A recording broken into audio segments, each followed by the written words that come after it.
Okay, so you've installed PyroCMS. Next thing we want to do is take a look at the application structure and see what some of these different directories do for us. To get started, let's take a look at the documentation.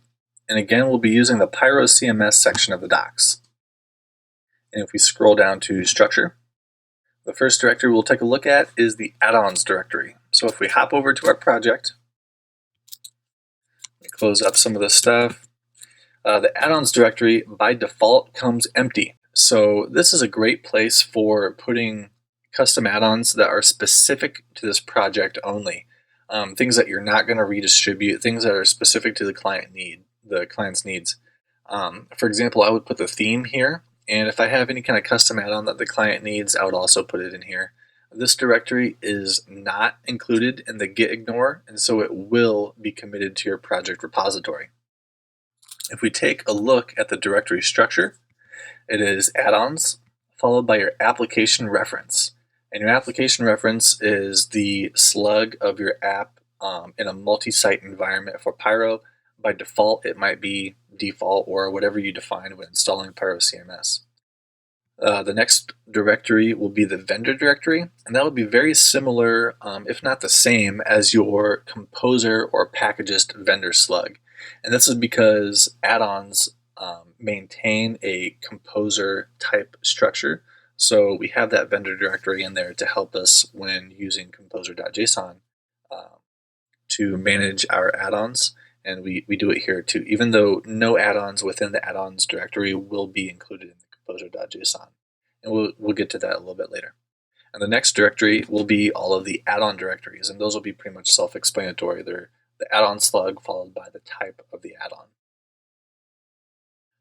If you have add-ons that are shared between applications on a single PyroCMS installation, you can put them within add-ons/shared and then include your vendor directory and then of course the add-on directory thereafter. The app directory is very, very similar, if not the same, as a native Laravel application, with the exception that the console kernel and the HTTP kernel are not used. On top of that, the user class is not used because we bind that to our users module by default. The kernels are overridden in order to provide some additional features, and we'll get into that a little bit later. Other than that, you can place any random services or controllers or classes that you need in here. Pyro suggests and encourages encapsulating your logic into add-ons, but if it doesn't fit in an add-on, this is a perfect place to put it, slap it in there, and be done with it. The next directory we'll take a look at is the Bootstrap directory. And again, this is almost exactly the same as a Laravel installation. The app.php directory, or file rather, is the only file that is modified. And you can see this is where we bind our own kernels to the HTTP and console kernel. This is helpful, for example, with HTTP, we can automatically detect the app locale based on subdomain or URI prefixes. And we can also, in the case of using Artisan, we can target a specific application in a multi-site environment by passing along a global option. And we can only do that by overriding or extending the kernel for both HTTP and the console. Moving on, we've got the config directory, and again, this is exactly the same as your native Laravel installation. The only difference here is the Twig bridge configuration that comes with streams, and then also the streams.php configuration file. And this is where we can define additional service providers and singleton bindings, add-on bindings, additional commands, schedules, and some middleware in here as well. That are registered where we would normally put them in the kernels. We can put them here instead, and they're booted up and registered just like they normally would be. In this case, we don't have access to the kernel, so this is kind of an easy way to register additional things that don't, again, fit within an add-on. The next directory we'll take a look at is the core directory. And the core directory contains all of the add-ons that are required by the composer.json file. By default, this is all of Pyro's core add-ons, field types and modules and extensions, what have you. Anything that's required by the composer.json file will be placed within the core add-on directory. And if you add your own add-ons in here, be it from a private VCS repository or through Composer's, like Packagist, if they're included in the composer.json, they will be placed in the core directory. That's basically saying this project requires these add-ons, so that's a good thing to know. The database directory, and that is exactly the same as any old Laravel installation's database directory. The next is the public directory, and again, very similar to Laravel, nearly identical with the exception that Pyro will put all of the compiled assets as well as some volatile field type and module output files, cache files, or template views, things like that will all be put in here. Assets that need to be made publicly available will be put in here. The assets directory is where you will find your compiled assets from various modules and the asset collection, which we'll get into later. And this is prefixed or separated out by your application reference. So if you have multiple applications running on the same installation of Pyro, you'll see multiple folders here named after their application. Next directory we'll take a look at is the resources directory. And again, this is very similar to a native Laravel application. One thing that you will notice is the streams directory. And this is where the resources directory is used to override configuration, translation files, and views from core add-ons or third-party add-ons or package, in this case the streams platform package from the vendor directory.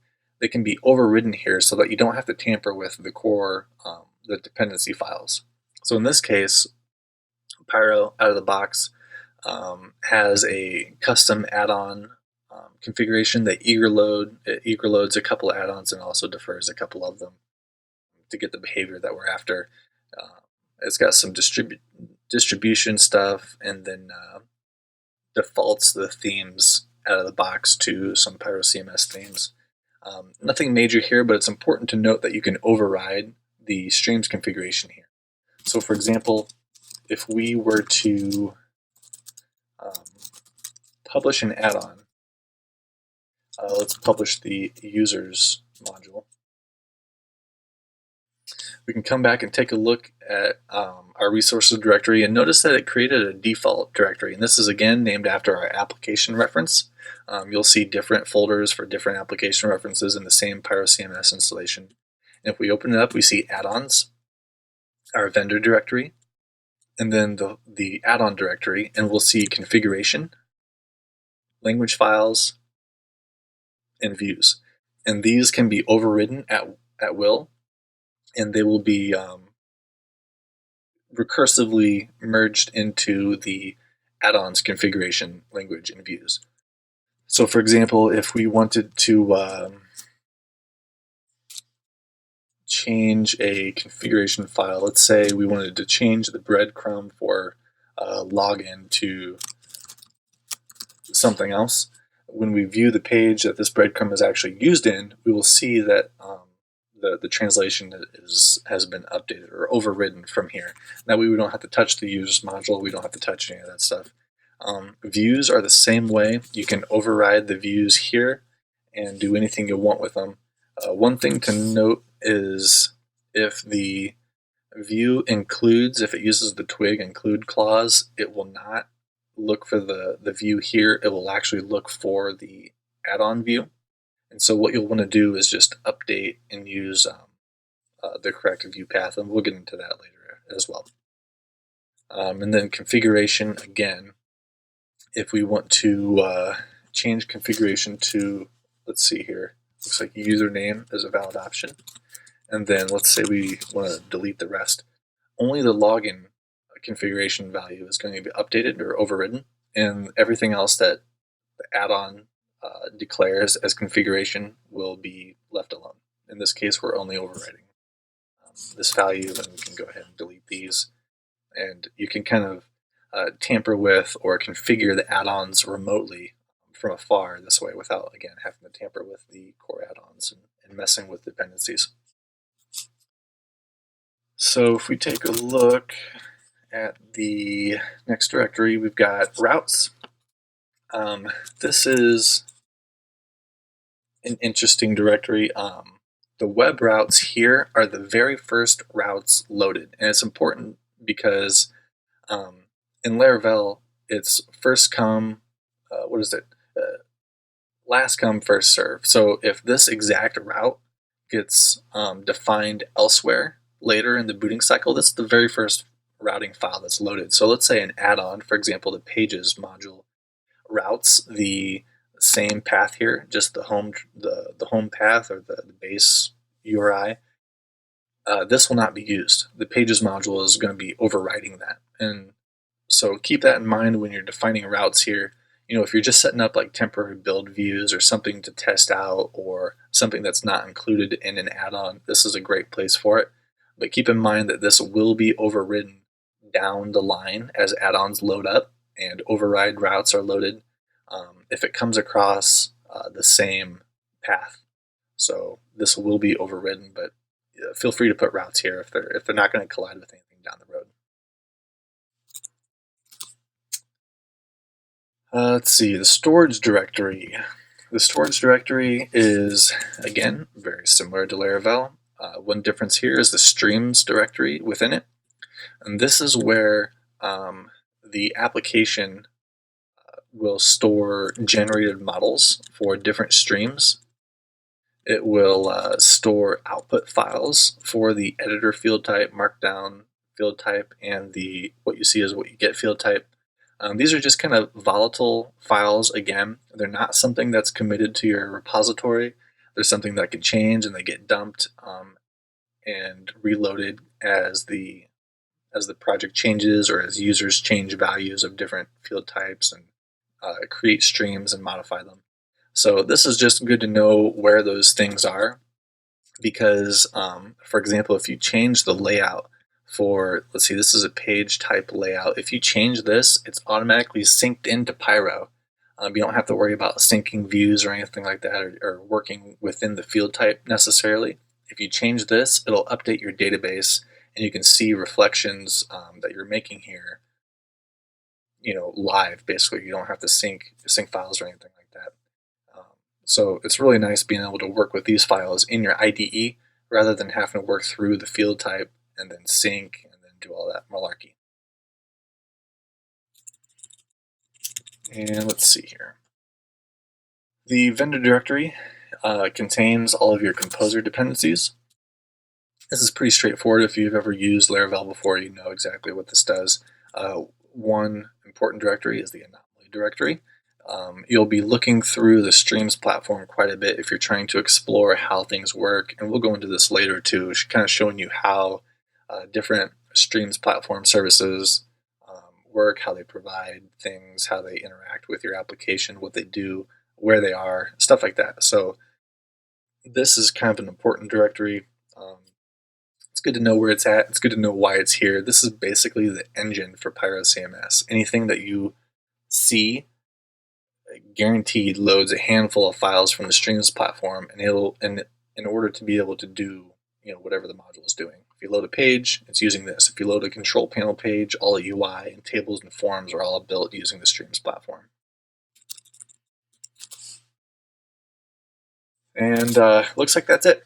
From there, you've got your composer.json file, and feel free to modify that as you need. One thing to note here, some of the PyroCMS add-ons will be paid, or maybe you have a private repository of your own. You can still load add-ons that you create using Composer VCS repositories. And if you take a look at, getcomposer.com.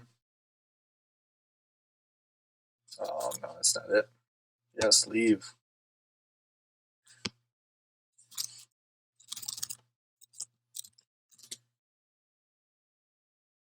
getcomposer.org.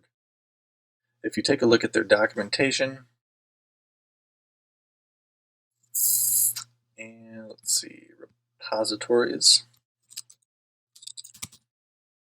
And for example, GitHub, if you want to use a private add-on of mine, or if you have a private add-on of your own and you're not familiar with this already, this is a good thing to know how to pull in a private GitHub repository using Composer. So keep this in mind when you're building things.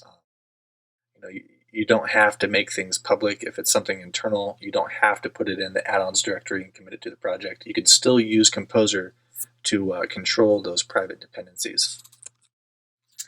And that's about it. Hope you enjoyed, and we'll continue on later.